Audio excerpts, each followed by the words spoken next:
Hey guys, it's your best boxing friends. I'm Kelsey. This is Rachel. Rachel, there was a time when Jaime Munguia was shooting to the top of the sports. Do you remember it? Yes. Remember how he exploded onto the scene? He was basically a 12-year-old kid when he fought Sadam Ali for the WBO, I think, junior middleweight title.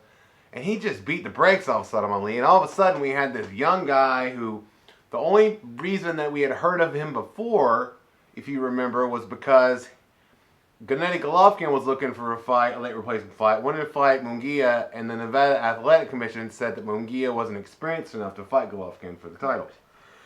Now, after we watched him beat the brakes off Ali, we were all thinking like, hey, maybe he should have fought Golovkin.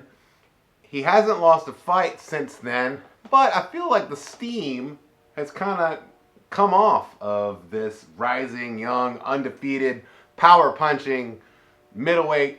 Now middleweight, moving up to middleweight, first time this weekend against Spike O'Sullivan in San Antonio at the Alamo Dome.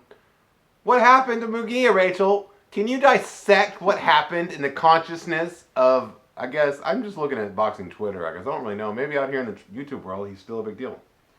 Well, here's the thing, is that sometimes people can, they get, their time in the limelight sooner than what would normally happen, and that's just the way things sometimes happen. His career unfolded.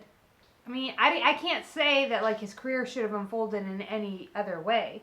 You know what I mean? So I'm looking at fighters and I just feel like this happens a lot. You remember when Leo Santa Cruz was he had all the juice, huge, and all of a sudden it kind of just tapered off. Puttered out, you're oh, what are you doing now? You're fighting this guy. I mean, people still Leo Santa Cruz has fans, I'm not but saying, it but I'm appeared saying, like he was about to be one of the biggest stars in the sport. Or Gary Russell Jr., right? Yeah.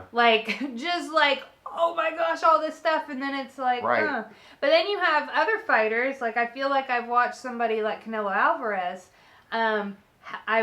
where his celebrity fame, whatever you want to call it, has been on a steady rise. And never puttered out. Yeah, you know and maybe it's a little unfair to compare him to Canelo. Canelo was already super popular before he was even famous, if that makes sense. And he had a big fan base from fighting a lot. I'm just saying that there's some people some boxers whose careers unfold in such a way. Manny Pacquiao, right? And Deontay Wilder's career continues to grow as well. Okay. You don't agree with that? No, I do. It just seemed to come out nowhere. But yeah, I was trying to give you another an example. It just, the way you said it was kind of... Anyway, but I'm saying that there have been other people where, and I can't really necessarily, I'm not going to sit there, I'm too sick, let's be honest. I'm too sick to dissect all these careers.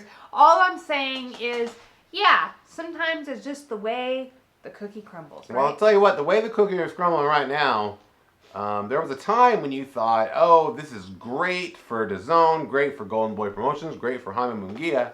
They're going to get him ready for a Canelo fight, and he's going to fight Canelo, and that's going to be a big deal because they both have the big Mexican fan base. They're both fun and good fighters, etc. But as of late, it seems like they shouldn't put Jaime Munguia anywhere near Canelo Alvarez. Canelo's ascended. I just saw him knock out Sergey Kovalev. He's talking about fighting Callum Smith maybe in May. So I don't even know what's the highest goal for Munguia, at least over the next couple years.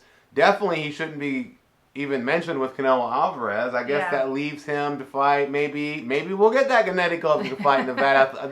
They'll prove it this time. Right. Yeah, I'd say that's the difficult thing is when you get a lot of heat real early on, maybe you're not ready for some of those big fights that would allow you to strike while the iron is hot. Yeah. But you're not quite ready. And I would say, Deontay Wilder is a good example of... Oh, so now he's a good example.